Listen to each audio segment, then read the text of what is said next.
Dust swirled around the wooden gallows as the first rays of dawn broke over the frontier town. Standing tall, despite his bound hands, the Apache warrior named Nahkohe showed no fear as the noose awaited. The crowd gathered to witness justice for murders he didn't commit. His request seemed simple enough: to see his faithful mare one last time before meeting the Great Spirit. The judge nodded reluctantly. As the horse approached, she nudged something hidden at her master's feet. A leather pouch containing undeniable proof of his innocence. What secrets did this loyal creature carry that could change everything? What ancient bond between man and horse would rewrite a death sentence in the unforgiving West? Before we jump back in, tell us where you're tuning in from, and if this story touches you, make sure you're subscribed, because tomorrow I've saved something extra special for you. The cracked leather of Sarah Williams' water pouch had been patched. So many times it resembled a quilt of desperation.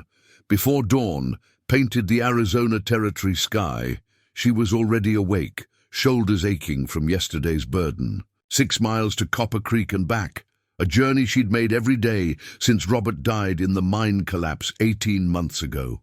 One more day, she whispered to herself, a mantra that had carried her through months of grief and hardship. The small homestead Robert had been so proud of was withering, much like her hopes of keeping it. Sarah adjusted her faded bonnet against the rising sun. At 32, her once soft hands had grown calloused, her fair skin weathered by the unforgiving desert. The 2 empty buckets swung at her sides as she trudged the familiar path through scrubland. From the shadow of a mesa, dark eyes watched her progress. Nahkohe had observed the white woman's daily struggle for many moons now. The Apache warrior respected determination, even in a settler. His people called her "woman who carries water," a simple description that held admiration in its simplicity. In Copper Springs, the morning bustle had begun. As Sarah reached the town's edge, merchants arranged wares, and the saloon was being swept clean of last night's indiscretions. Sarah kept her eyes down, avoiding the stares. Since refusing Blackwood's offer to buy her land, the townsfolk had grown colder. "Mornin', Widow Williams," called Mr. Peterson from the general store. Blackwood raised his offer yet again. Mighty generous of him, considering. Sarah tightened her grip on the bucket handles. "My land's not for sale, Mr. Peterson. Not to Blackwood. Not to anyone." Peterson shook his head. "Stubborn as your husband was, look where that got him." The words stung like a whip. Sarah bit back tears as she continued toward the creek. The banker had made it clear, 3 more weeks to pay her debt or lose everything. At the creek, Sarah knelt and began filling her buckets. The weight of them, when full, made her wince in anticipation. As she struggled to lift the first one, a commotion erupted nearby. "Dirty Apache, get away from our town!" A group of boys were throwing rocks at a small figure, an Apache child of perhaps 7 years who had ventured too close to the creek. Without thinking, Sarah dropped her bucket. "Stop that this instant!" Her voice carried unexpected authority, freezing the boys mid-throw. "Ma says they're savages," one boy protested. "Says they'll steal children. And you're proving to be such civilized young men?" Sarah positioned herself between them and the child. "Go on, before I speak with your mothers about this behavior." The boys scattered, leaving Sarah alone with the wide-eyed Apache child. She knelt slowly, trying to appear non-threatening. "Are you hurt?" she asked gently, knowing the child probably didn't understand English. The boy backed away, then turned and ran toward the hills.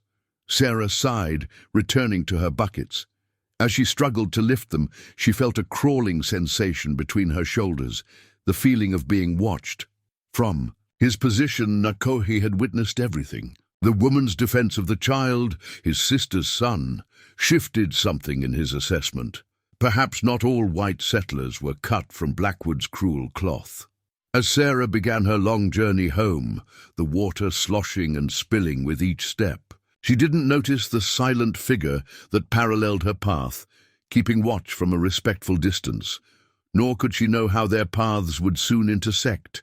changing everything she understood about survival in this harsh, beautiful land. "Mrs. Williams!" The sheriff's voice stopped her at the edge of town. A word. Sheriff Jenkins was a fair man, unlike many. "I saw what you did for that Indian boy. Kind, but foolish. There's talk of Apache raids on settlements north of here. Best keep your distance from their kind." Sarah shifted the heavy buckets. "That kind was a child, Sheriff. I'd do the same for any child, yours included." Jenkins removed his hat, revealing concern in his weathered face. "Blackwood's got the town council in his pocket. Makes my job harder when good folks like you make enemies of powerful men." "I'm not looking for enemies," Sarah replied, "just trying to keep what's mine. Be careful is all I'm saying." He replaced his hat. "That land you're holding on to has Blackwood mighty interested. Man like that doesn't take no for an answer for long." As Sarah continued home, the weight of the water seemed lighter than the burden of his warning. The midday sun beat down without mercy as Sarah struggled up the rocky path toward home. Her cotton dress clung to her back, soaked with sweat and spilled water. The silver locket containing Robert's portrait hung heavy around her neck, a constant reminder of promises made and a future now vanished. "Just a little further," she gasped, adjusting her grip on the buckets. The water inside had diminished by half, sacrificed to the thirsty ground with each labored step. Today was worse than most. 3 days without proper food had weakened her more than she cared to admit. The world tilted suddenly. Sarah blinked against black spots dancing across her vision. The bucket slipped from her grasp as her knees buckled beneath her. The precious water soaked into the parched earth as consciousness fled. Nahkohe had been watching from the ridgeline, evaluating the determination of this solitary woman. When she collapsed, he hesitated only briefly before descending. The territorial militia had standing orders to shoot Apache on sight, but he would not leave her to the buzzards already circling overhead. He approached cautiously, scanning for threats. Finding none, he knelt beside her still form. Her pulse fluttered beneath his fingers like a trapped hummingbird. Heat sickness. He'd seen it claim many lives, including his youngest brother, during a drought 3 summers past. With practiced efficiency, Nahkohe lifted Sarah as if she weighed nothing. His decision was made. He would take her to Nahkohe, the tribe's healer. The old woman's knowledge of desert plants had saved many from the sun's wrath. When Sarah regained consciousness, the world was cast in the amber glow of firelight. Above her, not the familiar beams of her cabin, but a conical structure of wooden poles covered with animal hides. The smell of unfamiliar herbs and smoke filled her nostrils. Panic surged through her body. "Be still, water woman," came a voice in heavily accented English. An elderly Apache woman, with deep-set eyes and silver-streaked hair, held a clay cup to Sarah's lips. "Drink." Sarah tried to refuse, but her parched body betrayed her caution. The bitter liquid soothed her raw throat. "Where am I?" she managed, voice cracking. "You are among the ND," came another voice, deeper and more familiar with English. Nahkohe entered the lodge, ducking beneath the low entrance. "What you call Apache?" Recognition dawned slowly in Sarah's mind. She had glimpsed this man before, watching from hillsides, a silent shadow that towered over other men. "You were following me," she accused weakly, a slight nod. "You fell, the sun would have claimed you." The old woman, Nahkohe, Sarah would later learn, pressed cool cloths to her forehead and neck, speaking rapidly in Apache. Nahkohe responded, his voice respectful. "She says your spirit is strong, but your body weak," he translated. "You push yourself too hard with no one to help." Sarah clutched Robert's locket reflexively. "I manage." "Poorly," Nahkohe replied without malice. "Your water is gone. Your strength is gone. Tomorrow you will try again and maybe die." The bluntness of his assessment struck Sarah like a physical blow. Outside the lodge, she could hear voices, children laughing, life continuing. Not the savage camp of nightmarish tales told in town, but a community. "Why help me?" she asked. "Your people have no reason to show kindness to mine." Nahkohe's expression remained impassive, but something flickered in his dark eyes. "I have watched you. You defend a child not your own. You work until you fall. You refuse to surrender what is yours." He paused. "These things the Apache understand." Sarah tried to sit up, wincing at the pounding in her head. "I should return home. My animals are cared for," Nahkohe interrupted. "My sister's son, the boy you protected, he and others tend your goats and chickens." The realization that Apache had been to her homestead should have frightened her. Instead, an unexpected relief washed over her. For months, she had carried her burdens alone, too proud to accept charity, too stubborn to admit defeat. "Rest," Nahkohe commanded softly. "When the sun rises, I will take you home." True to his word, Nahkohe returned Sarah to her homestead as dawn painted the eastern sky. The journey had been made in companionable silence, Sarah riding behind him on his mare, arms hesitantly circling his waist for balance. Her initial fear had given way to cautious trust, a rare commodity in the territory. "You're well?" Nahkohe said, dismounting with fluid grace before helping her down. He gestured to the dry stone structure Robert had begun digging before his death. "It is good, but wrong place." Sarah brushed dust from her skirt. "Robert chose that spot, said it was best. White men dig where it is easy, not where water waits." There was no judgment in his tone, merely observation. "I can show you better place." For 3 days, Sarah didn't see Nahkohe, though evidence of his passing remained. A brace of rabbits left by her door, tracks around the property perimeter. On the 4th morning, he appeared as she fed her chickens, materializing from the landscape as if part of it. "Water sleeps here," he announced without preamble, stamping his foot on a patch of ground 15 yards from her original well. "Dig here." Sarah squinted skeptically. "How can you be certain?" "Plants tell stories to those who listen." He indicated seemingly random growth patterns invisible to her untrained eye. "This place, water, is closer to sky." Together, they began work. On the new well, Sarah provided the tools, Nahkohe the knowledge. By midday, moisture darkened the soil, far sooner than she expected. By week's end, they had struck water at half the depth of Robert's abandoned attempt. "I don't know how to thank you," Sarah said as they rested in the shade of her porch, sharing a meal of cornbread and rabbit stew. Nahkohe reached into a small pouch at his waist and withdrew a single eagle feather. "For courage," he explained, offering it to her. "To wear or keep safe. Eagle watches over those who stand alone but do not break." Sarah accepted the gift with appropriate solemnity. "Will you teach me more? About finding water? About your ways?" His expression remained unchanged, but something in his eyes lightened. "The only way is to listen before speaking, watch before moving, learn before teaching." "I'm a quick study," Sarah replied, with the first genuine smile in months. As summer's heat intensified, an unlikely partnership formed.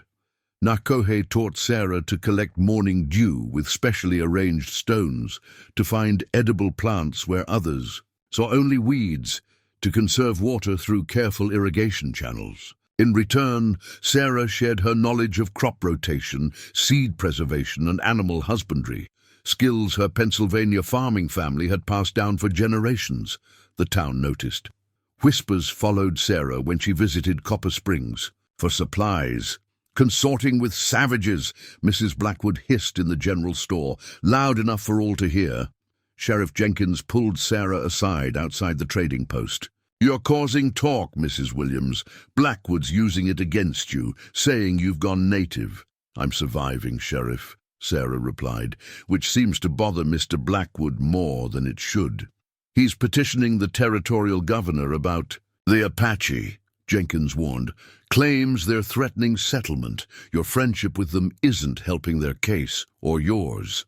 That evening, Sarah shared the sheriff's warning with Nahkohe as they reinforced her cabin's roof against the coming monsoon season. "Blackwood wants land that is not his. Nahkohe said, his voice a low rumble like distant thunder. Land where? The mountain touches clouds, sacred land. What's so special about it? Stories say Great Spirit hid treasures in the mountain's heart. White men call it copper, silver, gold. He secured a wooden beam with practiced efficiency. My father's father's father hunted these valleys. We are the mountain's guardians, not its owners. Sarah understood then. Blackwood's interest in her modest homestead was merely a stepping stone to the Apache territory beyond. Her property was worthless without the water rights that came with it, water rights that controlled access to the mountains Nahkohe's people protected. As summer yielded to autumn, Sarah's homestead transformed. The once parched garden now flourished with corn, beans, and squash, the three sisters, as Nahkohe called them, planted in the Apache way. Her water-hauling days became a distant memory as the new well provided bounty even during dry spells. But now, Sarah insisted one evening as they sat by the fire. For weeks she'd been teaching Nahkohe English letters, amazed at his quick mind. He traced the words in her Bible, one of the few books she owned, his calloused finger moving deliberately across the page. In the beginning, he read slowly, was the Word. Pride warmed Sarah's chest. Very good. Your God speaks with words. Nahkohe observed. Ours speaks through wind, through mountains, through eagle's flight. These exchanges became precious to Sarah. Cultural bridges built one conversation at a time. She learned that the Apache were not one people, but many bands. That Nahkohe's name meant brave one, given after he killed a mountain lion threatening their camp as a youth. He learned her father had been a school teacher, that she could cipher numbers faster than most men, that her laugh, rarely heard before, had the timbre of mourning doves at dusk. On the first frost morning, Nahkohe appeared at Sarah's door, bearing a small deerskin bundle, medicine, the old woman explained in halting English she'd been practicing, for cold time. Inside were herbs, roots, and barks, with instructions for their use, a healing gift beyond price in the isolated territory. Sarah blinked back tears at the unexpected kindness. Thank you, she said, attempting the Apache phrase Nahkohe had taught her. Nahkohe's weathered face creased in a smile. She reached out, touching the silver locket that never left Sarah's neck. Past, the healer said, tapping the locket. Then she touched Sarah's heart. Now, finally, she gestured toward the horizon. Future, all medicine. That evening, during the tribe's harvest ceremony to which Sarah had been invited, Nahkohe sat beside her as flames leapt skyward. The rhythmic drums and chanting created a hypnotic atmosphere unlike any church service she'd attended. Your people accept me more readily than mine accept you, Sarah observed. Nahkohe watched sparks spiral into the star-filled darkness. The ND judge by actions, not skin. You work hard. You respect our ways. You learn our language. He paused. Some still distrust, but they watch and wait. In town, they don't watch and wait. They've already decided. The following week proved her words prophetic. Sarah entered Copper Springs to sell surplus vegetables from her garden. The first time she'd had anything to trade in months. Instead of the usual cold shoulders, she faced open hostility. We don't want Indian-grown food, Peterson from the general store declared, refusing her carrots and onions. Outside the saloon, Morgan Blackwood himself intercepted her. Tall and imposing in his tailored suit, his smile never reached his eyes. Mrs. Williams, he removed his hat with exaggerated courtesy. I hear you've become quite the Indian princess. Sarah straightened her spine. I've become quite the successful farmer, Mr. Blackwood. Something that seems to trouble you. His smile tightened. What troubles me, madam, is good Christian folk. Fraternizing with savages makes people wonder where your loyalties lie. My loyalty is to my land and those who help me keep it, she replied evenly. Blackwood stepped closer, lowering his voice. I've increased my offer.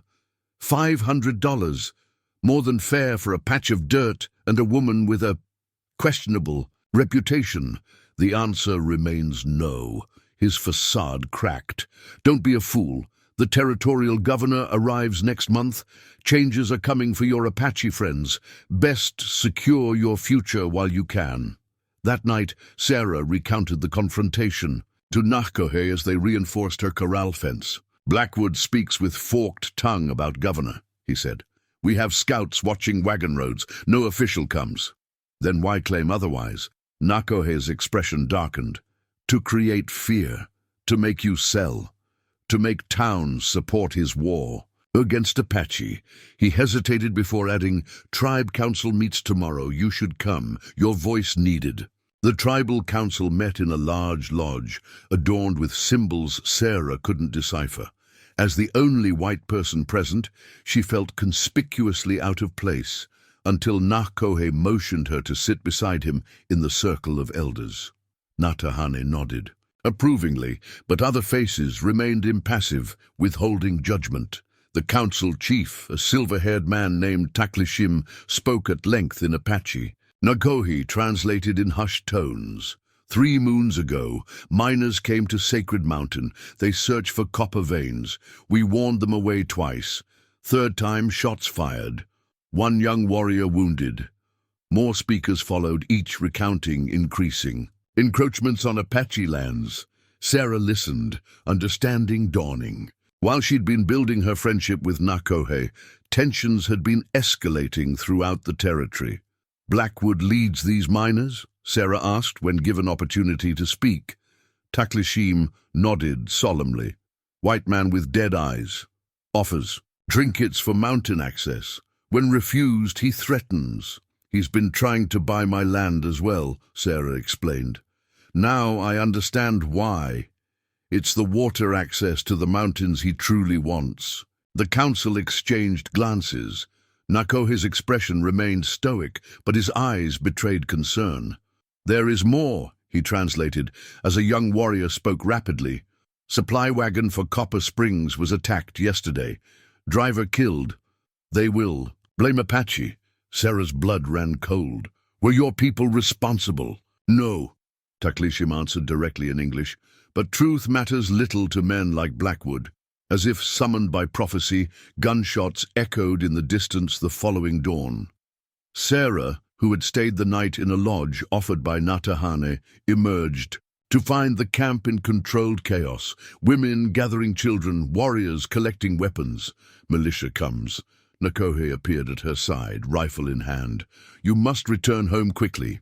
"I'll speak to them," Sarah insisted. "Tell them you weren't responsible." Nahkohe's face hardened. "They will not listen to woman who lives with savages. Go home. Stay safe. I will come when I can." For 3 anxious days, Sarah waited at her homestead, jumping at every sound. Entree. The 4th morning, Sheriff Jenkins arrived, his expression grim.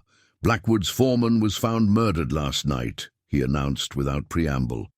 "Throat cut. Weapon left at scene. An Apache knife. That doesn't mean—" "Course it doesn't," Jenkins interrupted. "Apache aren't fool enough to leave their distinctive weapons behind. But folks are riled up, especially after the wagon attack. Territorial militia's been called in." Sarah clutched the porch railing. "Who called them?" Blackwood wired the governor. "Directly. Colonel Hargrove and his men arrive tomorrow." Jenkins removed his hat. "Sarah, I've known you since you arrived with Robert. You're a good woman, but this friendship with the Apache, it's put you in a dangerous position." "The Apache didn't kill that foreman or attack that wagon," Sarah stated firmly. "This is Blackwood's doing, creating incidents to justify seizing their land. Maybe so, but you try telling that to men who've lost kin to Indian raids elsewhere in the territory." Jenkins replaced his hat. "Hargrove has a reputation. They call him the Indian killer after the Navajo campaigns. He won't distinguish between peaceful Apache and raiders." After the sheriff departed, Sarah paced her cabin, indecision gnawing at her. At dusk, she made up her mind. Saddling her mare, she rode toward the Apache camp to warn Nahkohe about the coming militia. She found the camp relocated deeper into the canyon, a defensive position. Sentries escorted her to Nahkohe, who was in council with Taklishim and other warriors. "You should not have come," he said, though relief flickered across his features. "Not safe. The militia arrives tomorrow," Sarah explained breathlessly. "Led by Colonel Hargrove, a man known for brutality against natives." The name registered with the Apache leaders. Grim expressions were exchanged. "We know this man," Taklishim said. "His hands drip with Navajo blood." "Someone killed Blackwood's foreman," Sarah continued. "Left an Apache knife as evidence." Nahkohe's jaw tightened. "Another false attack to blame on us." "The night the foreman died," Sarah asked carefully. "Where were you?" His eyes met hers, unflinching. "I was with you, fixing your roof against rain, until stars were high." The realization struck Sarah with physical force. Nahkohe had an alibi, one she could provide. But would anyone in Copper Springs believe a word she said? Dawn broke with the thunder of hooves. From her cabin window, Sarah watched as 24 militia riders crested the hill, dust billowing behind them like storm clouds. At their head rode a tall figure in a campaign hat, Colonel Hargrove, she presumed, alongside Morgan Blackwood, whose satisfaction was visible even at a distance. The riders paused at her property line. Blackwood and the colonel approached alone, the latter dismounting with military precision despite his advancing years. His weathered face bore a scar from jaw to temple, his eyes the flat grey of winter skies. "Mrs. Williams," Blackwood called, with false cordiality. "Colonel Hargrove wishes to speak with you regarding your associations." Sarah stepped onto her porch, clutching her deed papers, the only protection she had. "Colonel, I presume you've come about the recent troubles." Hargrove's assessing gaze was colder than a mountain stream. "Ma'am, I understand you've been consorting with Apache, specifically a warrior called Nahkohe." "I've been learning irrigation techniques from the local tribe," Sarah replied evenly. "Their knowledge has helped me make this land productive." "Your productive land sits on a vital access. Road to the hills beyond," Hargrove stated. "Hills now suspected of harboring hostile Indians responsible for 2 murders. "The Apache didn't commit those murders," Sarah countered. "In fact, Nahkohe was here with me the night Blackwood's foreman was killed, repairing my roof." Blackwood's face darkened. "You expect us to take the word of an Indian sympathizer? Perhaps even an Indian lover?" The slur hung in the air like gun smoke. Sarah's cheeks burned, but she held her ground. "I expect you to investigate properly before condemning innocent people. The Apache have lived peacefully in these canyons for generations." "Peace is a luxury, Mrs. Williams," Hargrove replied, unmoved. "Security is a necessity. My orders are to remove the Apache threat and secure these lands for proper settlement." "By proper settlement, you mean Blackwood's mining operations?" Sarah challenged. A muscle twitched in Hargrove's scarred cheek. "I mean American progress, ma'am. Something your husband understood, God rest his soul. The mention of Robert from..." These men felt like desecration. Sarah clutched her deed tighter.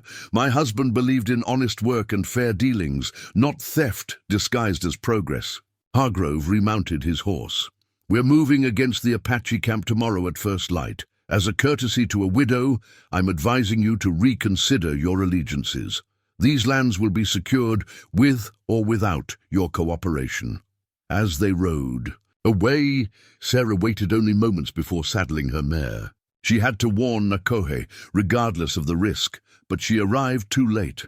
From the ridge overlooking the canyon, she saw militia riders surrounding the Apache camp, rifles raised. Among the chaos, she spotted Nahkohe being led away, hands bound. Behind his back, "No!" she whispered, heart constricting. A hand gripped her shoulder. Sarah turned to find Nahkohe, who had been gathering plants on the hillside. "They take him," the old woman said, her normally steady voice breaking. "Say he kill white man." "He didn't," Sarah insisted. "He was with me. Taklishim say, surrender better than bloodshed." Nahkohe agree. Nahkohe's dark eyes held ancient sorrow. Now they take him to hang. Sarah raced her mare back to town, arriving as Nahkohe was being led to the jailhouse. A crowd had gathered, faces twisted with the ugly anticipation of spectacle. "He's innocent!" Sarah shouted, dismounting, and pushing through onlookers. "I can prove it." Sheriff Jenkins intercepted her before she could reach Nahkohe. "Not here, Sarah," he muttered, steering her aside. "Not like this." "They can't just hang him without a trial," she insisted. "Judge Caldwell's been telegraphed. He'll arrive day after tomorrow." Jenkins looked troubled. "But Sarah, they found Nahkohe's knife in the victim. Distinctive handle carving. Everyone knows it's his." "It was stolen or planted," Sarah argued. "He was with me that entire night." The sheriff's expression revealed his doubt. The word of a woman living alone, defending an Indian brave. That won't hold much water with a territorial court. Sarah stood straighter, determination hardening her resolve. "Then I'll need more evidence, won't I?" That night, defying warnings and common sense, Sarah returned to the murder scene, a clearing near Blackwood's mining office. The ground had been trampled by dozens of boots, but away from the main area, near a juniper thicket, she found what others had missed. A brass button from a militia uniform, partially covered by disturbed soil and bearing a distinctive eagle. Insignia. As she pocketed this small evidence, a twig snapped behind her. Sarah turned to find herself staring into the barrel of a rifle held by one of Hargrove's men. "Mrs. Williams," he drawled, "the colonel would like a word with you." The militiaman escorted Sarah not to Hargrove as she feared, but to Sheriff Jenkins, who had been patrolling the area. "Found her snooping at the murder site," the soldier reported before departing. Jenkins looked at Sarah with exasperation. "You're determined to get yourself in trouble, aren't you?" Sarah revealed the brass button. "Militia issue. What would this be doing at a murder supposedly committed by Apache?" Jenkins examined it, frowning. "Could have been dropped any time during the investigation. Or during the murder," Sarah countered. "Sheriff, something isn't right." Hargrove arrived, too quickly after the foreman's death, almost as if he was already on his way. "Careful with accusations, Sarah," Jenkins warned, but pocketed the button. "Judge Caldwell arrives tomorrow. He's stern but fair. Save your evidence for him." Judge Hiram Caldwell proved to be a silver-haired man with spectacles and a reputation for by-the-book justice. The trial was set for the following morning in the hastily converted town hall. Every resident of Copper Springs crowded inside, with militiamen standing guard. The witness scroll, a ledger of testimonies, grew heavy with damning statements. Blackwood's remaining men testified to Nahkohe's threatening behavior in past encounters. The town doctor confirmed the wounds matched an Apache blade. A tracker described finding Nahkohe's distinctive moccasin prints near the scene. When Sarah's turn came, she approached the front, aware of hostile stares boring into her back. "Mrs. Williams," Judge Caldwell began, "you claim the accused was with you the entire night of the murder." "Yes, Your Honor. Nahkohe was helping repair my roof until well past midnight." Prosecutor Reynolds, a thin man with Blackwood's backing, pounced. "And can anyone else corroborate this convenient alibi?" "No, sir. We were alone." Murmurs rippled through the crowd. "Mrs. Williams," Reynolds continued, his tone suggesting scandal, "what exactly is your relationship with the accused?" Sarah lifted her chin. "Nahkohe taught me to survive in this territory when no one else would help. He showed me how to find water, grow crops, and protect my land." "That doesn't answer my question," Reynolds pressed. "Are you and this savage—" "Objection," came a surprising voice, Judge Caldwell himself. "The witness will be treated with respect, Counselor." Reynolds adjusted his approach. "Mrs. Williams, given your friendship with the accused, can you really be considered an impartial witness?" "I'm the only witness speaking the truth," Sarah replied firmly. When Nahkohe took the stand, he maintained his dignity despite the chains binding his wrists. He spoke clearly in English, surprising many who expected a translator. "I did not kill. This man," he stated simply. "My knife was taken from my lodge 2 moons ago. I thought it lost during hunting." "Convenient," Reynolds remarked. "And where were you on the night in question?" "With Mrs. Williams," as she said, "fixing her dwelling." "Against rain. And after that? Did you go directly back to your camp?" A flicker of hesitation crossed Nahkohe's face. "No. I tracked suspicious riders near our territory." Reynolds pounced. "So you admit you were out, armed, near the time of the murder?" "I was protecting my people from militia scouts," Nahkohe replied evenly. "I did not approach the mining camp. The testimony that sealed Nahkohe's fate came from Colonel Hargrove himself, who produced a sworn statement claiming his scouts had observed Nahkohe near the mining office on the night in question." Throughout the proceedings, Sarah noted Judge Caldwell's thoughtful expression. Unlike the prosecutor or jury of townsmen, he seemed to weigh each word carefully, occasionally glancing between Nahkohe and Blackwood with shrewd assessment. When the jury retired to deliberate, they returned in mere minutes. The foreman, Peterson, from the general store, could barely conceal his satisfaction. "We find the Indian Nahkohe guilty of murder." The crowd erupted in approval. Judge Caldwell banged his gavel repeatedly for order. "Having found the defendant guilty," he announced, "I hereby sentence him to hang by the neck until dead. Execution to be carried out tomorrow at dawn." He paused, then added, "As is custom, the condemned may make one final request." Nahkohe rose, chains rattling. "I wish to see my horse before I die." Caldwell nodded. "Granted, and may God have mercy on your soul."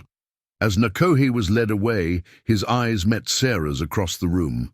In that moment, something unspoken passed between them. Not farewell, but determination. Sarah clutched the silver locket at her throat, a plan already forming. Darkness fell over Copper Springs, bringing with it an uneasy quiet. While townsfolk celebrated the verdict in the saloon, Sarah slipped toward the livery stable where Nahkohe's mare had been impounded. The militia guard dozed against a post, rifle across his lap, whiskey bottle at his feet. Inside, the mare, a sleek pinto Nahkohe called Escalating or Stormwind, paced restlessly. The horse recognized Sarah immediately, nickering softly as she approached. "Easy, girl," Sarah whispered, stroking the animal's muzzle. "I need your help." Something about the horse's behavior struck Sarah as odd. Escalating kept nudging her toward. The saddle blanket folded in the corner. Following the animal's prompting, Sarah examined the blanket, finding a small hidden pocket sewn into its underside. Inside was a leather pouch, meticulously crafted and adorned with protective symbols. Heart. Racing, Sarah opened it. The contents made her gasp. A scalp lock with a distinctive white streak, identical to one she'd seen on Blackwood's right-hand man, Davis. Alongside it lay a tarnished silver pocket watch Sarah recognized as belonging to the murdered wagon driver. These weren't trophies, they were evidence collected by Nahkohe during his tracking. "He knew," Sarah murmured. "He was gathering proof." A sound at the stable door made her quickly conceal the pouch in her dress. Sheriff Jenkins entered, eyebrows rising at her presence. "Thought I might find you here," he said, not unkindly. Saying, "Goodbye, Sheriff, look at this." Sarah couldn't wait. She withdrew the pouch, showing him its contents. Nahkohe was tracking the real killers, Blackwood's men. "This is Davis's hair and the wagon driver's watch." Jenkins examined the items with a frown. "Apache takes scalps in battle. This proves nothing except that Nahkohe may have attacked Davis too. But Davis is alive and well. I saw him with Hargrove earlier." Sarah's mind raced. "Don't you see? This wasn't taken in a killing. It was taken as evidence during a fight. Nahkohe must have encountered Davis doing something incriminating." The sheriff's frown deepened. "Even if that's true, no judge will accept Indian evidence-gathering methods. Not with Blackwood and Hargrove pushing for a hanging." "Then we need to find Davis," Sarah insisted. "Make him confess." Davis left town this afternoon. Convenient timing, Jenkins sighed. Sarah, I don't like this any more than you do, but my hands are tied. The execution order is signed. What about Judge Caldwell?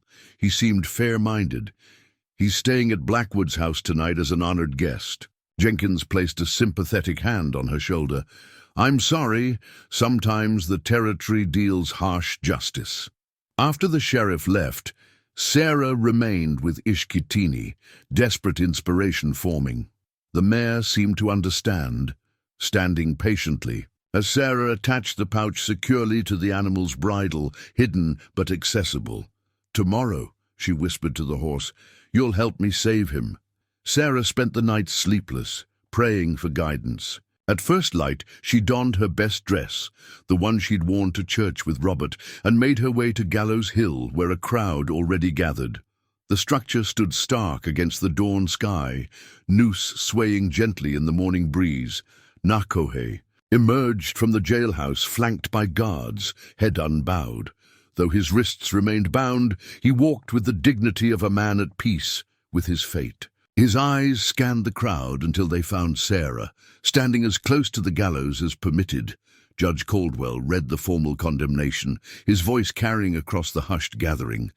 When he finished, he asked, Has the condemned any last words? I die innocent, Nahkohe stated clearly, but I die unafraid. My ancestors wait to welcome me. And your final request, Caldwell prompted, to see your horse? Yes, Nahkohe confirmed, one last time. At the judge's nod, a militiaman led Ishkitini from the livery. The crowd parted as the mare approached the gallows steps. Sarah held, her breath silently willing the horse to remember what they had prepared. Ishkitini reached Nahkohe, pressing her muzzle against his bound hands in a gesture that brought tears to even some hard-eyed settlers. Then, precisely as Sarah had hoped, the mare pawed at the ground, dislodging the hidden pouch, which fell at Nahkohe's feet. What's this? Colonel Hargrove demanded, stepping forward. Before he could reach it, Judge Caldwell descended from the platform and retrieved the pouch himself. His expression changed as he examined its contents, eyes narrowing thoughtfully. This execution is temporarily stayed, he announced, raising his hand against the crowd's protests. New evidence requires consideration. A murmur rippled through the crowd as Judge Caldwell examined the contents of the pouch. Colonel Hargrove pushed forward, face flushed with anger. This is highly irregular, Your Honor. The execution order is signed. And I've just unsigned it, Caldwell replied calmly, pocketing the pouch. Sheriff, remove the prisoner from the gallows. We're reconvening in the town hall immediately. Morgan Blackwood shouldered through the crowd. Judge Caldwell, with all due respect, this appears to be a desperate ploy. That savage was fairly tried. Mr. Blackwood, Caldwell's voice carried the full weight of territorial authority. I'll thank you not to instruct me on matters of judicial procedure. This evidence warrants examination. The crowd's mood shifted dangerously, voices rising in protest. Several miners moved toward the gallows with clear intent. Sheriff Jenkins and his deputies drew their weapons. Anyone interfering with judicial process will be arrested, Jenkins announced. This isn't a lynching, it's a legal proceeding. As Nahkohe was led down from the platform, Sarah rushed forward, only to be blocked by militiamen. Nahkohe caught her eye, giving an almost imperceptible nod of gratitude. Inside the hastily reconvened court, Judge Caldwell placed the pouch and its contents on display. This evidence appears to implicate Davis, Mr. Blackwood's associate, in both murders attributed to the defendant. Indians collect scalps as trophies, Blackwood objected. This proves nothing except the savage's barbarism. Except, Caldwell countered, Mr. Davis is still very much alive, according to Sheriff Jenkins. Yet here is what appears to be his scalp lock. Curious. Hargrove stepped forward. Davis was attacked 3 weeks ago while patrolling. Reported an Apache brave matching Nahkohe's description ambushed him, wounded him. He fought the brave off, but not before losing some hair in the struggle. And did Mr. Davis report this attack officially? Caldwell inquired. Military matter, Hargrove replied tersely. Handled internally. Sarah could remain silent no longer. Your Honor, the watch, in that pouch, belonged to Mr. Perkins, the wagon driver who was killed. I recognize it. He showed it to me the day before his death. It was a family heirloom. Hearsay, snapped the prosecutor. Judge Caldwell adjusted his spectacles. Mrs. Williams, are you suggesting the defendant collected these items as evidence, rather than trophies? Yes, Your Honor. Nahkohe told the court he was tracking suspicious riders that night. He must have encountered Davis in the act or aftermath of the murder. Nahkohe spoke for the first time since leaving the gallows. I followed militia tracks to wagon site, found dead driver, took watch as proof. Later, fought with white man placing. Apache arrows at scene, cut his hair in struggle, he escaped. Convenient story, Blackwood scoffed. Actually, came a new voice from the doorway. It's the truth. All heads turned to see a trail-worn man supporting himself on a crutch. Sheriff, Jenkins' deputy, Tom Wilson, who had been out of town investigating the wagon attack. Your Honor, Wilson said, limping forward, I've spent the past week tracking the real perpetrators of these murders. Found witnesses who saw Davis and two other men attacking the supply wagon. Davis has been staging these incidents under orders. Hargrove's hand moved to his sidearm. This is absurd. Where's your proof? Wilson tossed a leather-bound ledger onto the judge's table. Found this hidden in Davis's quarters. Details payments for security operations against Apache and obstacles to progress. As Judge Caldwell examined the ledger, his expression hardened. Inside were methodical entries documenting the planned murders, signed by both Davis and, more damningly, Colonel Hargrove himself. Colonel, Caldwell said quietly, it appears you have some explaining to do. The room erupted in chaos. Hargrove drew his pistol, grabbing Sarah as a shield. This proceeding is over, he growled, backing toward the door. The execution will continue as ordered. Blackwood looked genuinely shocked. Hargrove, what are you doing? What you paid me to do, Hargrove snarled. Secure these lands by any means necessary. Outside, shots rang out. Through the window, Sarah glimpsed militia men exchanging fire with figures on horseback, Apache warriors led by Taklishim, coming for Nahkohe. In the momentary distraction, Nahkohe, despite his bound hands, lunged at Hargrove with remarkable speed. His shoulder struck the colonel's midsection, sending them both crashing to the floor. Sarah broke free, scrambling away as Sheriff Jenkins drew down on the colonel. It's over, Hargrove, Jenkins declared, as deputies secured both the colonel and a stunned Blackwood. Judge, I believe we have sufficient evidence to release the prisoner and make some new arrests. Judge Caldwell nodded grimly. Indeed we do, Sheriff. Cut those ropes from Mr. Nahkohe's wrists. He's a free man. Outside the town hall, Apache warriors and militiamen faced off in tense standoff. Taklishim raised his hand, halting his warriors. As Nahkohe emerged, unbound and flanked by Judge Caldwell and Sheriff Jenkins, justice has been served, the judge announced to the gathering. This man is innocent of the charges against him. The real perpetrators are now in custody. The crowd's reaction was mixed. Confusion, anger, relief swirling like the dust devils that danced across the street. Sarah pushed through to Nahkohe's side, propriety forgotten in the emotion of the moment. You're free, she said, voice trembling. Nahkohe's stoic expression softened momentarily. Because of you, because you believed. Blackwood was led out in handcuffs, his carefully constructed authority crumbling before the town's eyes. This is a mistake, he blustered. I knew nothing of Hargrove's methods. I was misled. Nahkohe's mare, Ishkitini, trotted to her masters. Sighed, nudging him affectionately.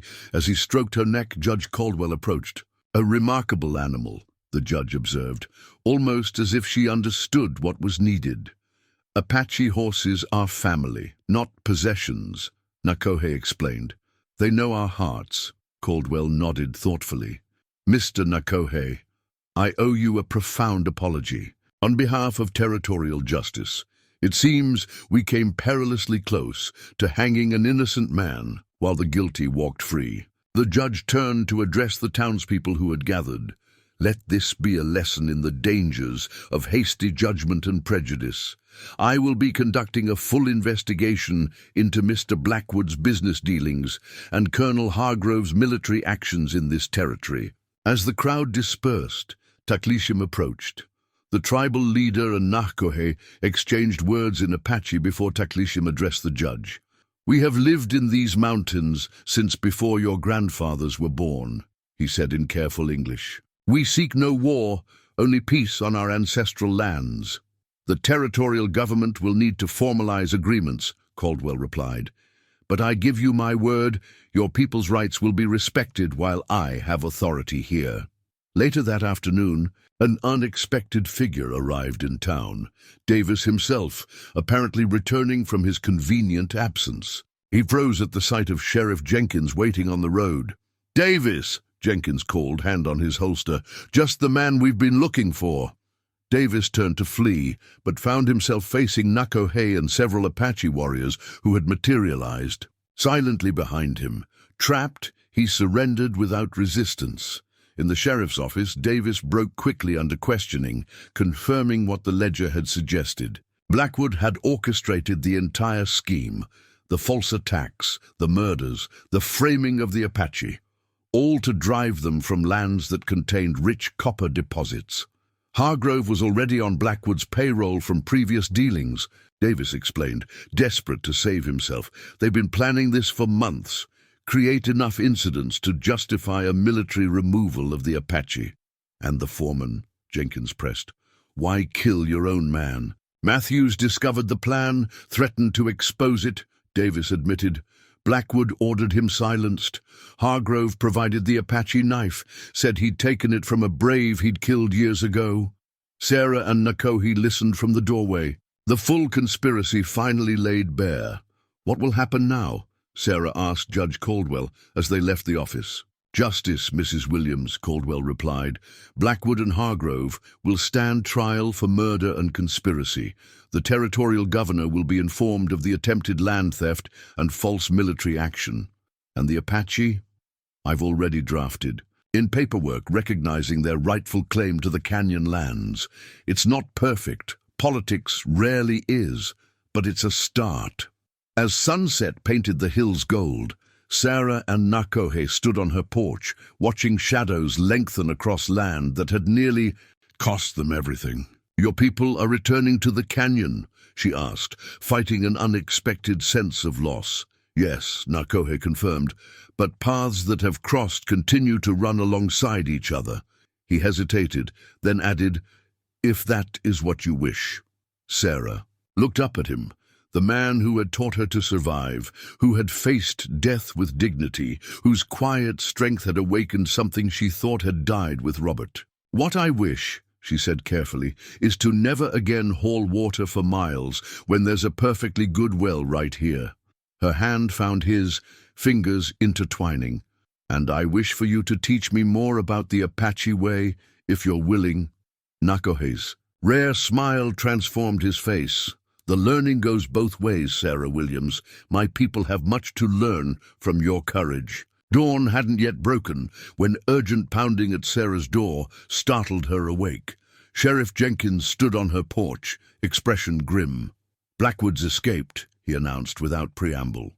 "Overpowered the night deputy, stole horses and weapons." Sarah's blood ran cold. "Where's Nahkohe?" "That's why I'm here." Blackwood was raving about finishing what he started before he fled. Mentioned the Apache camp specifically. 15 minutes. Later, Sarah rode alongside Jenkins toward the Apache Canyon, Nahkohe's tracking stone, a smooth river rock with unique markings he had given her, clutched in her hand. The stone was both practical tool and spiritual guide for Apache trackers. They found Nahkohe already preparing a pursuit party with Taklishim and 4 warriors. His face registered surprise at Sarah's presence, but no objection. "Blackwood took the mountain trail," Nahkohe informed them. "Heading toward our winter camp where elders and children stay." Jenkins shook his head. "He can't possibly think he'll get away with attacking your people now that his conspiracy is exposed."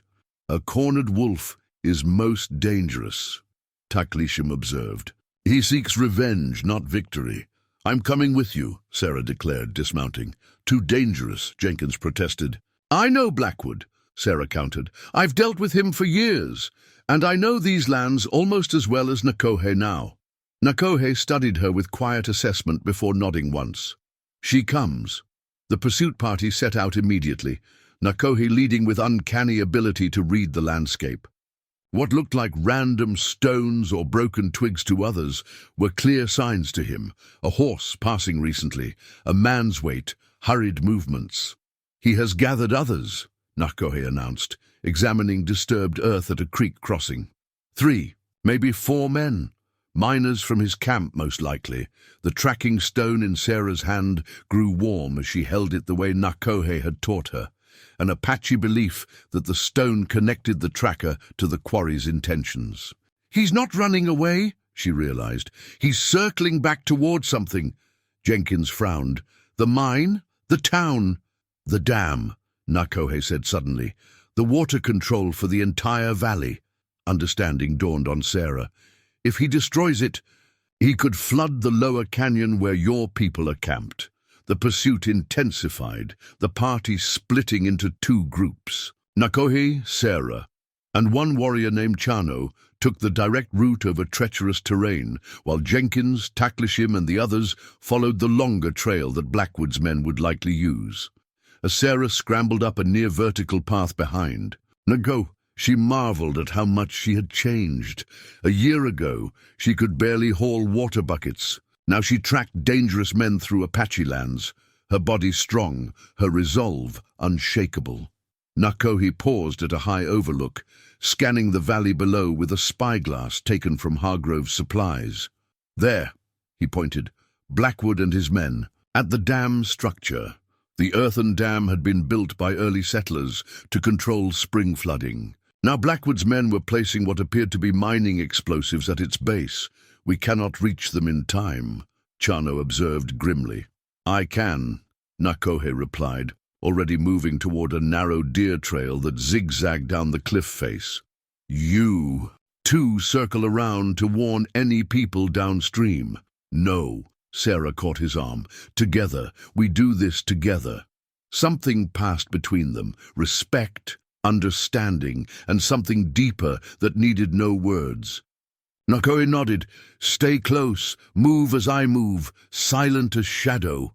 They descended with remarkable speed, using every bit of cover. When they reached the valley floor, they separated slightly, approaching the dam from different angles. Sarah's heart hammered as she crept through underbrush. Blackwood stood at the dam's edge, directing his men with angry gestures. The explosives were nearly in place. This will flush them out like rats, Blackwood was saying. Let's see how the judge rules when his precious Apache are scattered or drowned. Sarah caught Nahkohe's eye across the clearing. He signaled her to stay hidden while he circled behind the miners. But as she shifted position, a dry branch snapped beneath her foot. Blackwood whirled, rifle raised. Who's there? Show yourself! Sarah froze, trapped. Before she could decide whether to run or surrender, a war cry shattered the air. Nahkohe charged from the opposite direction, drawing the men's attention away from her position. Gunfire erupted as Blackwood's men spotted the Apache warrior. Sarah used the distraction to dash toward the unattended explosives, determination outweighing fear. Sarah reached the explosives as chaos erupted around her. Nahkohe moved like lightning, his father's war lance, retrieved from his dwelling before the pursuit, spinning in his hands to deflect the miner's aim. 2 men fell back, one clutching a bleeding arm. Blackwood spotted Sarah and swung his rifle toward her. The Indian-loving widow should have known you'd be part of this. A shot rang out, splintering wood near Sarah's head. She ducked, hands frantically working to dismantle the explosive charges. Her fingers, once too delicate for frontier life, now moved with purpose despite their trembling. You don't understand what you're doing, she called to Blackwood. There are children in that camp, elders, innocent people. Savages, all of them, Blackwood spat. Obstacles to progress. This territory belongs to men with vision, not primitive relics. Nahkohe engaged the remaining miners, his movements fluid and precise. Though outnumbered, his warrior training made him a formidable opponent. One miner fled outright, another fell unconscious from a precise strike. Blackwood, seeing his men defeated, abandoned his position and charged directly at Sarah, rage contorting his features. "I'll not be ruined by a woman and an Indian." Sarah braced herself, clutching a stone from the riverbed, her only weapon. But before Blackwood reached her, Nahkohe's lance swept the man's legs from beneath him. Blackwood crashed down hard, his rifle skittering away across the rocks. Nahkohe stood, over him lance poised. "It is over, Blackwood. Your schemes end here." Blackwood's hand moved to his boot, drawing a hidden derringer. "Not while I breathe." The small pistol barked, the bullet grazing Nahkohe's shoulder. Before he could fire again, an arrow struck the ground between them.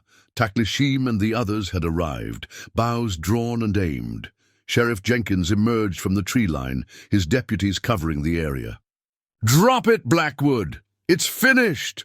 For a moment, it seemed Blackwood might choose death over surrender. Then, with a curse, he tossed the derringer aside.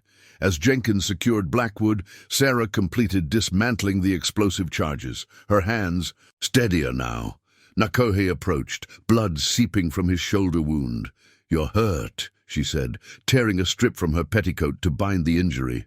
"A scratch," he replied, though he winced as she tightened the makeshift bandage. "You showed great courage." "I showed great fear," Sarah corrected, "but did what needed doing anyway." His rare smile appeared. "That is the true definition of courage." At the Apache winter camp, warning had spread thanks to Chano's swift riding. The threatened families were already evacuating to higher ground when Sarah, Nahkohe, and the others arrived with news of Blackwood's capture. Relief transformed to celebration as the Apache realized the immediate danger had passed. Yet beneath the celebration ran currents of uncertainty. Blackwood was not the only threat to their way of life, merely the most immediate. That evening, the tribal council convened with Sarah, Jenkins, and Judge Caldwell, who had ridden out upon hearing of the confrontation, in attendance. The firelight cast long shadows as Taklishim spoke of the broader threats facing his people. "The dam shows our vulnerability," the elder observed. "Our sacred lands can be threatened not just by guns, but by the white man's knowledge of water and earth." Judge Caldwell nodded solemnly. "I cannot promise perfect justice or safety. The territory is changing, and powerful interests seek these lands." "Then we must change as well," Nahkohe stated, "without losing who we are."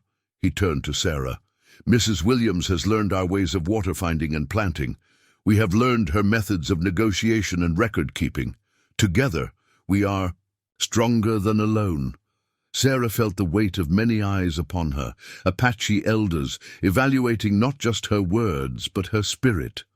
"The future cannot be only Apache ways or only white ways," she said carefully. "Those who insist on only one path will be swept away like leaves in a flood. But those who can walk between worlds might build something new, something stronger." Natahane, who had been silent, suddenly spoke. The signs foretold this. A joining of rivers, different waters flowing together.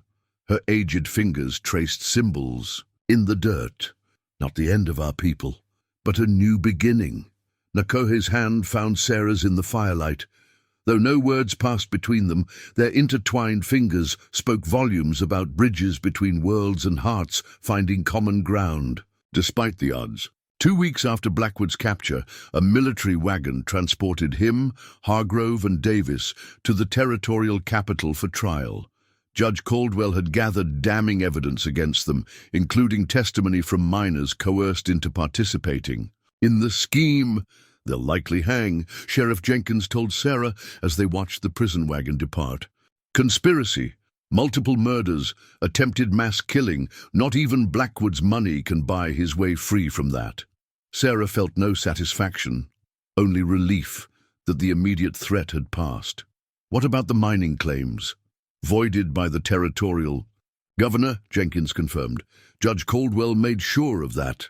The land returns to Apache stewardship, though there's talk of a formal treaty to prevent future disputes. With Blackwood gone, Copper Springs existed in an uncertain equilibrium. Some residents still viewed the Apache with suspicion, but others, seeing how close they'd come to participating in grave injustice, adopted a more conciliatory approach. Reverend Taylor, who had remained conspicuously silent during Nahkohe's trial, now preached moderation. "We are all God's children," his Sunday sermon proclaimed. "Red, white, or otherwise, we share this land under his watchful eye." Sarah attended that service, her first since Robert's death. Not for spiritual comfort, but to gauge the town's shifting sentiments. Several nodded to her respectfully, a far cry from the ostracism she'd faced weeks earlier. Afterward, Mrs. Peterson, the general store owner's wife, approached hesitantly. "My Thomas feels terrible about sitting on that jury.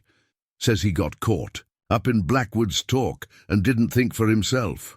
She paused. "We'd welcome your vegetables at the store now, if you're still willing to sell them." Small steps, Sarah thought.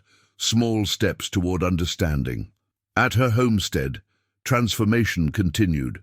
The well Nahkohe had helped dig now supplied not only her needs, but served as a watering stop for Apache traveling between seasonal camps. Her once struggling farm flourished with integrated techniques. Apache water conservation combined with her knowledge of crop rotation. Nahkohe visited daily, sometimes staying until stars blanketed the night sky. Together, they built a larger garden, reinforced outbuildings, and expanded irrigation channels.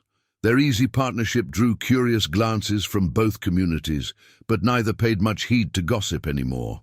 One evening, as they sat on Sarah's porch watching fireflies dance across the twilight fields, Nahkohe broke their comfortable silence.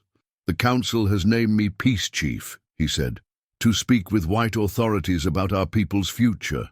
Sarah turned to him, surprised and pleased. "They couldn't choose better. It means walking between worlds," he continued, "understanding white ways without losing Apache heart." His dark eyes found hers. "I would like you to help me." The request held layers of meaning beyond the simple words.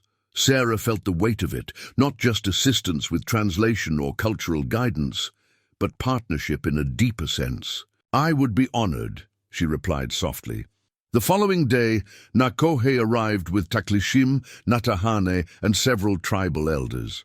They carried a ceremonial pipe, a sacred object rarely seen by outsiders. "We wish to smoke the peace pipe here," Taklishim explained, "where Apache and settler land meets, to mark new beginning." Sarah welcomed them, hastily preparing food and drink for the unexpected council.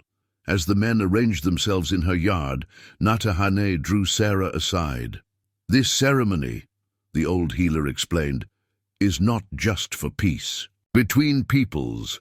It is recognition of you as friend of Apache, as one who may join our circle." The pipe ceremony proceeded with solemn dignity. Prayers were offered to the four directions, smoke carrying words skyward to Creator. When the pipe reached Sarah, she followed the rituals Nahkohe had carefully instructed her on, earning approving nods from the elders. Afterward, Taklishim presented Sarah with a beautifully crafted water vessel. "No more hauling water," he said, with rare humor. "This vessel carries stories of our people. Now it carries your story too." As the council departed, Nahkohe lingered. In the golden light of sunset, he seemed both warrior and diplomat, straddling old ways and new realities. "Tomorrow," he said, "I go to territorial office with Judge Caldwell, beginning of long talks." He took her hand, an increasingly familiar gesture. "But I return to you. Always, I return to you." Sarah's heart quickened at the promise in his words. "And I'll be here," she replied, no longer hauling water but building something new. As autumn painted the hills in russet and gold, Sarah found herself spending more time in the Apache camp than at her own homestead.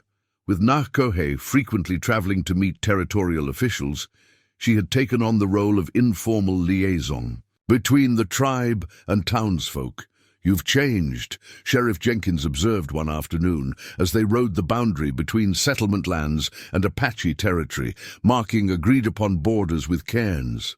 "Not just your appearance." Sarah touched the eagle feather now woven into her braid, conscious of her transformed attire, a practical blend of settler clothing and Apache garments better suited to desert life. "Everything changes," she replied. "Land, people, hearts." Jenkins smiled knowingly. "Speaking of hearts, folks are talking about you and Nahkohe." "Folks always talk," Sarah said, but without the defensiveness that once would have accompanied such words. "It's not all bad talk anymore," Jenkins assured her. "Some still cluck their tongues, but others see something hopeful in it. A path forward, maybe." That evening, Sarah joined Nahkohe in gathering healing plants from the hills above the camp. The old woman had been teaching her traditional medicine, knowledge normally reserved for Apache women of certain lineage. Such inclusion represented extraordinary trust. These leaves, Nahkohe demonstrated, harvesting from a scrubby bush, for fever. These roots for stomach pain. All medicine has spirit, must gather with good heart. As they worked, Nahkohe spoke of her vision for Sarah. "You carry two worlds inside you now. Not Apache, not completely white woman anymore. Something new. Is that possible?" Sarah asked. "To be neither one thing nor another?" "The hawk flies between earth and sky," Nahkohe replied. "Not bird of ground, not creature of heavens, but both. Strong because it knows many worlds." Later, as the women returned to camp, they found an unusual gathering. Nahkohe had returned from his diplomatic mission with Judge Caldwell and several territorial officials. But most surprising was the presence of Reverend Taylor and a small delegation from Copper Springs. "Sarah," Nahkohe greeted her, his formal demeanor softening. "We bring news, good news." Judge Caldwell stepped forward. "The territorial governor has approved our proposed settlement. The Apache will retain rights to their ancestral lands, including the sacred mountains. In exchange, they agree to allow regulated passage along established trails and limited water usage for the town." Taklishim nodded solemnly. "We accept these terms. Better to bend like willow than break like oak. Additionally," Caldwell continued, "Mrs. Williams' homestead is officially recognized as neutral ground, a place where both communities can meet in peace." Sarah blinked in surprise. "My land." Reverend Taylor cleared his throat. "It was my suggestion, Mrs. Williams. You've built bridges we didn't think possible. We'd like your homestead to serve as a trading post and meeting place." The implications were enormous. Such a designation would protect her land from future Blackwoods, while providing sustainable livelihood and purpose. "I would be honored," she said, meeting Nahkohe's eyes across the circle. His subtle nod conveyed volumes of unspoken support. That night, after the officials departed, the Apache held a healing ceremony. Wounds, both physical and spiritual, needed tending after the conflict. Drums pulsed like heartbeats as dancers moved around the central fire, their shadows stretching toward the star-filled sky. Sarah sat with Nahkohe, absorbing the rhythms and songs. The silver locket containing Robert's portrait still hung around. Her neck, not forgotten, but no longer the anchor it once was. Nahkohe joined them after completing his ceremonial duties. "The tribe wishes to honor you," he said to Sarah, "for saving our people from false justice and Blackwood's flood." Before she could respond, Nahkohe produced a carefully folded blanket, a wedding blanket, Sarah realized with sudden clarity. The intricate design told stories of water, mountains, and the joining of different paths. "This is traditionally given to Apache brides," Nahkohe explained, his usually steady voice carrying an undercurrent of tension. "But Nahkohe has modified the pattern to include symbols from your world as well." Sarah's fingers traced the beautiful weaving, understanding its significance. "It's magnificent." "It is also a question," Nahkohe said quietly. "One I have been afraid to ask." Sarah looked up from the blanket to find his dark eyes watching her intently. The camp seemed to fade away, leaving only this moment suspended between heartbeats. "Ask," she whispered. "Two rivers joining become stronger," he said. "Would you join your path with mine, according to Apache ways and yours? Become my wife, bridge between our worlds?" Sarah's hand moved from the blanket to her silver locket. With deliberate motion, she removed it for the first time since Robert's death, gently placing it in her pocket, not discarded, but no longer defining her future. "Yes," she answered simply. "Our paths already joined long ago. Now our hearts should follow." Preparation for the wedding encompassed traditions from both worlds, creating something entirely new. Sarah spent 4 days in a purification lodge with Nahkohe and other Apache women, learning ceremonies previously unknown to outsider eyes. Meanwhile, Nahkohe underwent his own rituals with the tribal warriors, proving his worthiness as a husband and provider. Sarah wrote to her sister in Pennsylvania, explaining her decision. "I am not abandoning our ways," she penned by lamplight, "but embracing a larger understanding of family and community. Robert would have wanted me to find happiness again." Word of the unprecedented union spread throughout the territory. Some reacted with predictable disapproval.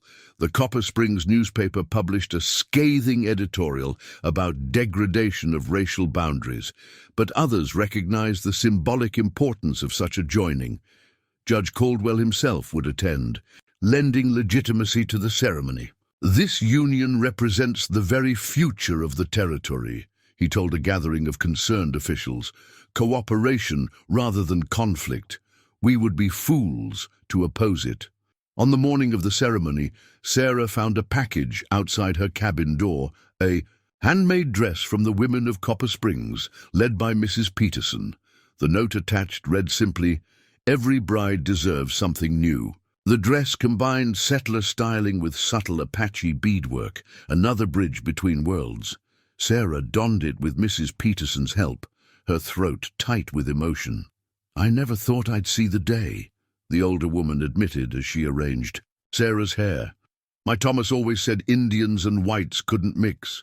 But seeing you and Nahkohe, the way you look at each other, well, maybe love doesn't care about such things." The ceremony took place at the boundary stone where Apache lands met Sarah's homestead, physically and symbolically the joining of territories. Apache drums accompanied Sarah as she walked toward Nahkohe, who wore traditional warrior garments with quiet dignity. Taklishim conducted the Apache portion of the ceremony, speaking of joined paths and shared burdens. Nahkohe and Sarah exchanged items symbolizing commitment. She gave him a book of Shakespeare's sonnets she had taught him to read. He presented her with a meticulously crafted amulet representing two-spirit harmony. "This amulet," he explained for the benefit of the settler guests, "honors those who carry multiple spirits within one body, neither fully one thing nor another, but stronger for containing multitudes." Reverend Taylor, initially reluctant, but ultimately persuaded by his wife's insistence, performed a modified Christian blessing. "Love knows no boundaries," he proclaimed, though his discomfort remained evident in his stiff posture. "What God has joined together, let no man put asunder." Judge Caldwell then stepped forward with official documents. "By the authority vested in me by the territorial government, I recognize this union as legally binding." He signed the marriage certificate with flourish. "Let it be recorded that on this day, Sarah Williams became Sarah Williams Nahkohe, joining two traditions in lasting peace." The celebration that followed blended Apache and settler customs. Traditional dancing accompanied frontier fiddle music. Apache cuisine shared table space with settler dishes. Children from both communities played together, unencumbered by the prejudices of their elders. As evening approached, an unexpected visitor arrived, a territorial courier bearing official dispatches. Judge Caldwell read them with growing satisfaction. Before addressing the gathering, I've just received word that Morgan Blackwood has been found guilty of conspiracy and murder. He and Colonel Hargrove will hang next month." He paused as murmurs spread through the crowd. Additionally, the governor has officially recognized Nahkohe as the Apache representative to territorial councils, with full diplomatic status. The announcement brought cheers from both Apache and settlers who recognized the significance of such recognition. No longer would the tribe be without voice in decisions affecting their future. As the celebration continued around them, Sarah and Nahkohe slipped away to a quiet spot overlooking the valley. The setting sun painted the landscape in breathtaking hues of orange and purple. 2 years ago, Sarah reflected, I was hauling water alone, watching my dreams die with each passing day. Nahkohe's arm encircled her waist. And now I understand what Nahkohe meant about joining rivers. We are stronger together than either could be alone. Nahkohe touched the two-spirit amulet now hanging around Sarah's neck. This path will not be easy. Many still fear what they do not understand. When has anything worthwhile ever been easy? Sarah replied, leaning into his strength. We've survived false accusations, prejudice, and attempted murder. We can survive being different. As darkness fell, they returned to the celebration hand. In hand, no longer Apache warrior and settler widow, but something new, pioneers of a different kind of frontier. 1 year after their wedding, Sarah's homestead had transformed beyond recognition. No longer a struggling widow's desperate holding, it now served as the vibrant heart of a unique community. The newly completed trading post, built with Apache, labor and settler materials, stood at the property's edge, a physical manifestation of their bridged worlds. Another supply wagon arrived from the territorial capital, Sarah informed Nahkohe as he returned from a hunting expedition with younger Apache men. The school books we requested finally came. Nahkohe nodded with satisfaction. The small schoolhouse they'd established served children from both communities, teaching in English and Apache. Nahkohe and Sarah alternated lessons, offering knowledge from both cultures. And this came for you, Sarah added, handing him an official-looking document. From Judge Caldwell. Nahkohe broke the seal and read carefully, his English reading skills now nearly matching Sarah's. The territorial governor has approved our water management plan, he announced. We can begin the irrigation project next month. The plan, Nahkohe's vision combined with Sarah's practical organization, would bring controlled water to both Apache fields and settler farms, ending the perpetual struggle that had defined Sarah's early days in the territory. No woman would haul water for miles again. Sarah placed a hand on her swelling belly, now 6 months round with their child. Good timing. I'd like everything settled before the baby arrives.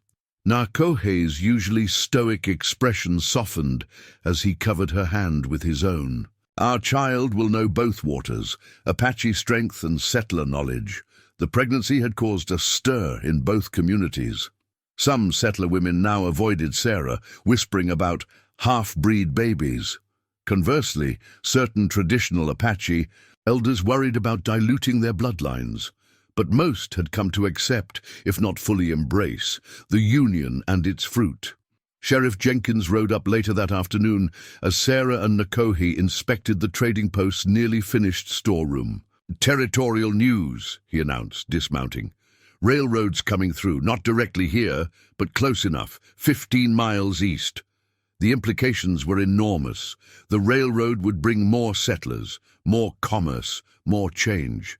Governors sending officials next month to survey, Jenkins continued. They'll want to meet with you both, especially you, Nahkohe, as the recognized Apache representative. After the sheriff departed, Sarah and Nahkohe walked to the hilltop overlooking their land. The well they had dug together, Sarah's first deliverance from water hauling, now supplied not just their household, but served travelers and neighbors alike. The railroad changes everything, Sarah observed. More people will come. They always come, Nahkohe replied without bitterness. But now we have voice, treaty, rights on paper. We bend like willow, not break like oak. That evening, as they shared dinner with Nahkohe and Taklishim, conversation turned to the future. The old healer placed herbs in Sarah's tea to strengthen the growing child, while offering wisdom about the changes ahead. "I have seen such things in my dreams," Nahkohe said, her weathered hands moving in expressive gestures. "Iron horse bringing many. Our people must learn new ways while keeping old heart." "The trading post will help," Sarah suggested. "It gives your people direct access to trade without exploitation." Taklishim, now showing his years but still commanding respect, nodded thoughtfully. "This partnership you have built shows a different path than fighting. Not all will follow, but some will see wisdom in it." Later that night, as moonlight silvered the landscape, Sarah and Nahkohe sat on their porch, expanded now to incorporate both Apache and settler design elements. The home itself had grown, with a new room awaiting their child. "Sometimes," Sarah confessed, "I worry about our baby. Not everyone will accept a child of two worlds." Nahkohe considered this truth without flinching. "Our child will face challenges we cannot prevent, but will have strength from both bloodlines, wisdom from both peoples, and love," Sarah added. "Above all, love." A comfortable silence settled between them, broken only by night sounds and the distant singing from the Apache camp where young people gathered around evening fires. "I have something for you," Nahkohe said finally, presenting a small carved wooden box. Inside lay a silver brooch, fashioned from melted-down coins. A water bird in flight, its wings outstretched toward the horizon. "To remember," he explained, "how far you have come from women who hold water, how much you have changed our world." Sarah touched the gift reverently, recognizing the craftsmanship of Nahkohe's own hands. "From water carrier to bridge builder," she mused. "Not the life I expected when I came west with Robert." "The Great Spirit has mysterious paths for us," Nahkohe replied. "Sometimes the hardest trail leads to the best view." 3 months later, as spring breathed new life into the desert, Sarah gave birth to a daughter. The labor was long, but ultimately successful, with Nahkohe's experienced hands guiding the child into the world, while Nahkohe waited anxiously outside, according to Apache custom. "She has strong lungs," Nahkohe announced, as the infant's powerful cry filled the cabin. When Nahkohe was finally permitted to enter, he approached the bed with reverence. Sarah, exhausted but radiant, held their daughter wrapped in the wedding blanket that had symbolized their union. "She is perfect," he whispered, touching the child's copper-toned skin and wisp of dark hair with gentle fingers. "Like sunrise after long night." They named her Amara Tala Williams Nahkohe, Amara from Sarah's grandmother, Tala meaning wolf in Apache, a name bridging worlds, just as she herself would. Word of the birth spread quickly. Despite lingering prejudices, gifts arrived from both communities: a silver rattle from Sheriff Jenkins, handmade baby clothes from Mrs. Peterson, a protective amulet from Taklishim, a cradle board beautifully carved by Apache craftsmen. Judge Caldwell himself rode out to see the child, bringing official documents recognizing her dual heritage and rights under territorial law, papers he had fought to create specifically for this circumstance. "She represents the future I hope for this territory," the judge said, watching the infant sleep peacefully in her cradleboard. "Not erasing differences, but finding strength in them." Summer brought the promised railroad surveyors and government officials.